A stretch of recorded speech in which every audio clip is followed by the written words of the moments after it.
Welcome to the channel, guys. On today's video, we're adding a second Harbor Freight U.S. General 16-inch wide end storage locker to the U.S. General Series 2 44-inch cabinet and chest that I already have. And you can see I've already got one storage locker on this end. And we've got it maxed out at capacity, so I took the opportunity, used a coupon, and got the second one on sale yesterday. And maybe I have a link to that in the description below. You can get a discount on this. It's going on now, probably for about 10 more days. These rarely go on sale. And when they do, it's great if you can pick them up at a discount, because most of the year they're not. So I'm going to show you guys today. I got it out of the truck and into the garage, but I'm going to show you guys today how it mounts to the cabinet and chest, and kind of go over some of the features and functions of it, and hopefully it'll answer some questions. So stick around, and we're going to get to work in just a second. Okay, so first we're going to start with, I've been using these handles on the end of the cabinet and the chest as a rack to hold my quick clamps. First thing we're going to do is start removing these and getting them out of the way.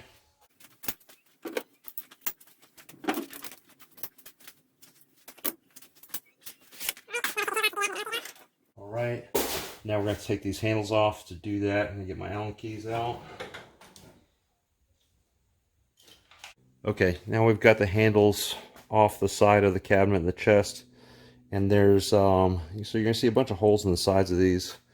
Get two in the top of the chest on each side, and two in the top of the cabinet on each side, and you got two at the bottom of the cabinet, or I'm sorry, one at the bottom of the cabinet on each side onto the side of the cabinet. The chest doesn't really hold the end locker at all, only the cabinet. So we got these two bolts, but most of the weight is actually going to be suspended off of these clips or hangers. So it's actually really simple. We just lift this whole cabinet up, and it's going to go right on the rim here, right on the edge of the cabinet here at the bottom. Before we do that, though, we want to take as much out of this as possible to make it a little bit lighter. Okay, now that we've got the locker hung onto the cabinet here on the clips, we're going to go ahead and mount it in. And so we've got little screws or bolts. These are going to be 10mm bolts. They go right in here. All right, we'll get our 10mm socket in here.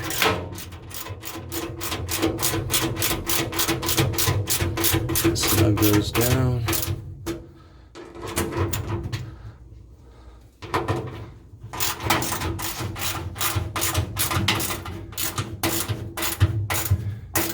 Okay, two more bolts that do go, they actually do go up under the bottom here.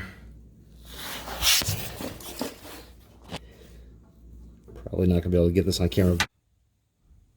Okay, so we've got our second end locker mounted now. It's all done. See what it looks like with both. Again, this is the 44-inch cabinet, 44-inch chest with 16-inch end lockers on either side.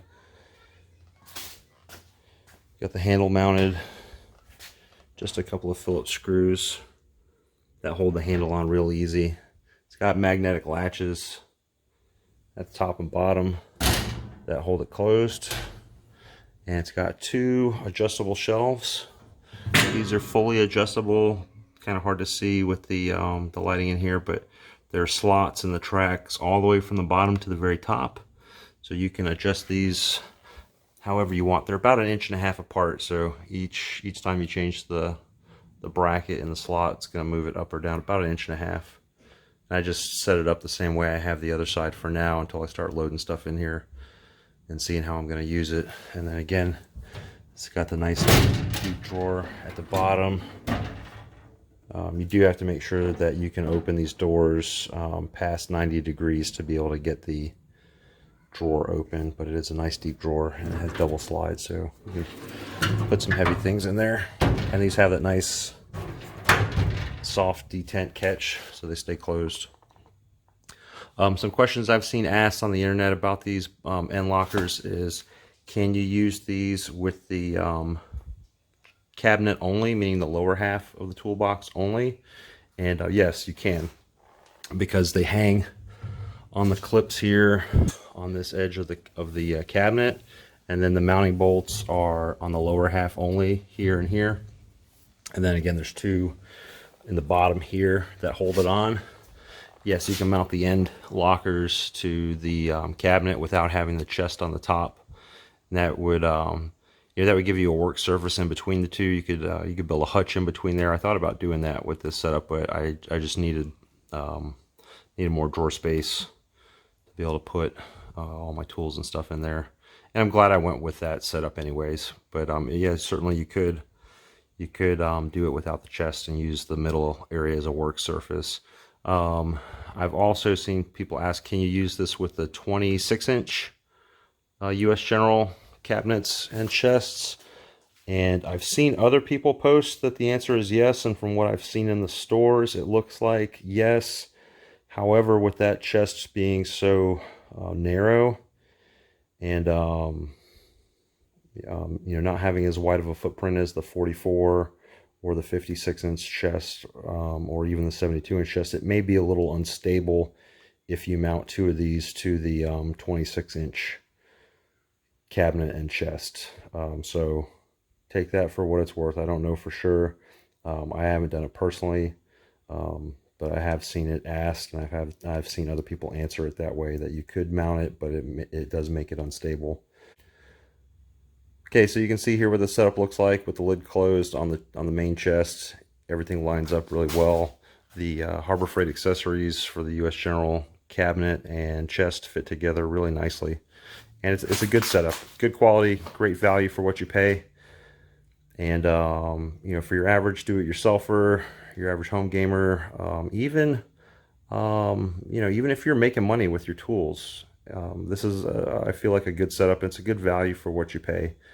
You get a good value here. You get something that's going to last quite a while, for your average, do-it-yourselfer, even your average mechanic, or, I'm a little bit of a woodworker, just a mechanic on the things that I own here that I need to fix myself, my tractor, my Jeep, my truck, lawnmowers and stuff like that. And so I've got a little bit of everything in here. This setup works great for me. I'll do a little bit more in-depth video about this in the future. But guys, you don't need to go out and spend $5,000 on a professional quality tool storage solution, when something like this will fit the bill, and certainly is more than adequate for most do-it-yourselfers. I appreciate you guys hanging in there and watching this video. If it was helpful, please like and subscribe, share the video. If there's questions, more specific questions about this setup that you want answered, please feel free to drop them in the comments. I'll do my best to answer them or post a follow-up video about them. I know there's a lot of videos about the US General stuff in there. I haven't seen too many about the end locker setups, and that's why I wanted to post this. I've been happy with this end locker setup so far. I've had this one going for about 6 months, and it's great for storing fluids, miscellaneous tools. That's what I plan on putting in the other one. I've got some more fluids and stuff like that need a safe place to store that I can lock up and keep them for my kids, and some more storage for some of the more miscellaneous hand tools and stuff. But it's a great storage solution for stuff like that. Again, thanks for watching. Please like and subscribe, share the video. Until next time, go out and fix something.